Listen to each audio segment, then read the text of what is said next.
know anything about it. To be honest, let me.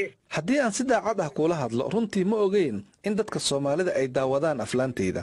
marka hore waxaan leeyahay qof walba oo Soomaali ah oo i dhageysanaya sanad wanaagsan. xaaladda Soomaaliya aad baan ugu warhayaa waana ku faraxsanahay in dadka Soomaalida ah ay taageeraan oo ay daawadaan aflaanta Hindiga. Soomaalidu waa dad aan aad u ixtiraamo waxaan rajaynayaa inaan imaado Soomaaliya. jilaaga caanka ee dhanka filimada Bollywood-ka ee wadanka Hindiya Akshay Kumar oo waraysi gaar ah siiyay laanta af Soomaaliga ee BBC-da ayaa waxa uu ka waramay filimkiisa cusub ee Padman ee uu kaga hadlayo baahida loo qabo in dumarka dalka Hindiya ay helaan suufka xilliga caadada ay dumarka isticmaalaan iyo waliba waxa uu ka ogyahay Soomaalida daawato aflaantiisa iyo xaaladda guud ee Soomaaliya. haddaba wariyaha BBC-da Bashiir Maxamed Caato ayaa waxa uu qadka telefoonka ee magaalada Bombay ee dalka Hindiya kula xiriiray Akshay Kumar waxaana marka hore uu weydiiyay waxa ku dhaliyay inuu sameeyo filimkan Padman. When I tried to do a movie on toilets, the fact came that 54% of Indians don't have toilets in their house. markii aan isku dayay inaan filim ka sameeyo musqulaha dalka Hindiya xaqiiqdu waxa ay noqotay in 54% shacabka reer Hindiya aysan haysan musqulo ku filan banaanada wadooyinka iyo xeebaha ay dadku ku soo xaroodaan. marka sidaas si la mid ah ayaa waxaan ogaaday in 54% dumarka wadanka Hindiya aysan isticmaalin suufka nadaafadda ee dumarka. maxaa yeelay ma heli karaan qaarna maba awoodaanba inay helaan suufkaasi oo waxay adeegsadaan carrada dambaska iyo maryo wasaq ah. waana xaqiiq jirta oo ay tahay inaan wax ka sameeyo.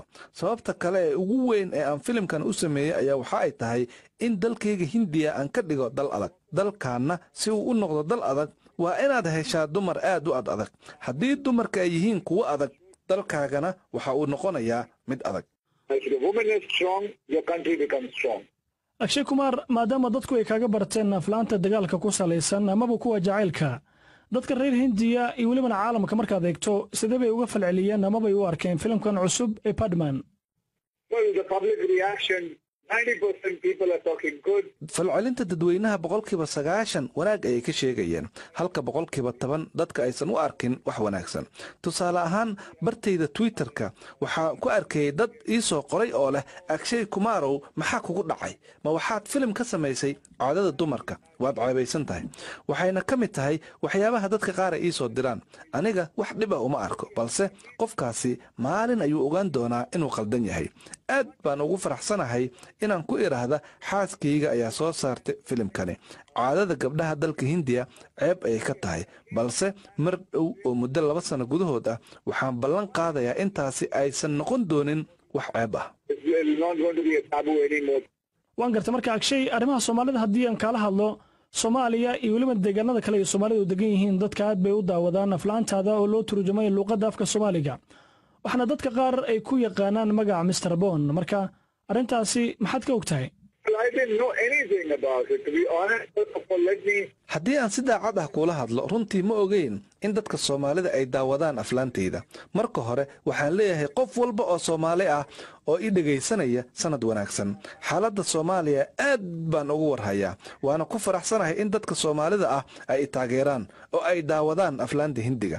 Soomaalidu waa dad aan aad u ixtiraamo waxaan rajaynayaa inaan imaado Soomaaliya. run ahaantii ma ogeyn taageerada ii hayaan Soomaalida balse waad ku mahadsan tahay inaad ii sheegtay. Thank you for telling me this. waan gartay marka adigu ka shakhsi ahaan maxaad ka aaminsan tahay Soomaaliya iyo dadka Soomaalida ee daawada aflaantaada? I believe it must be a great looking and a beautiful country. waxaan aaminsanahay in Soomaaliya ay tahay dal muuqaal wanaagsan oo qurux badan. fadlan waxaan ka codsanayaa inaad ii soo dirto muuqaallo qurux badan oo ku saabsan Soomaaliya. aad baan u jeclaan lahaa inaan arko sawirrada quruxda badan ee Soomaaliya. waxaan barta Google ka daawanayay dhammaan sawirrada Soomaaliya. ma malaysan kartid sida Soomaaliya u qurux badan tahay marka laga eego xeebaha. waxaa kaloon aad u xasuustaa in caasimaddu ay tahay Muqdisho. dalkaasi waa dal aad u qurux badan. If I remember, it was Mogadishu, the capital. How beautiful is your country? Akshay waxyaabo inta badan ee dadku isweydiiyaan waxaa ka mid ah khatarta ka soo wajahdo markaad samaynayso aflaanta actionka ama aflaanta ku salaysan dagaalka marka arrimahaasi maxaad inooga sheegi kartaa?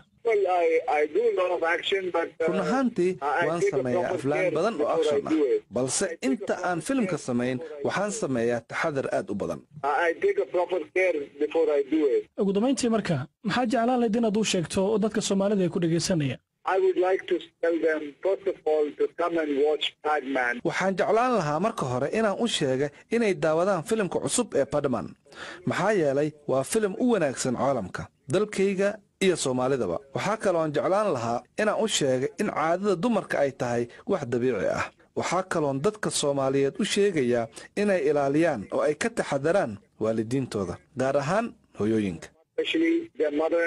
kaasi waxa uu ahaa jilaaga caanka ee dhanka filimada Bollywood-ka ee waddanka Hindiya Akshay Kumar oo u waramayay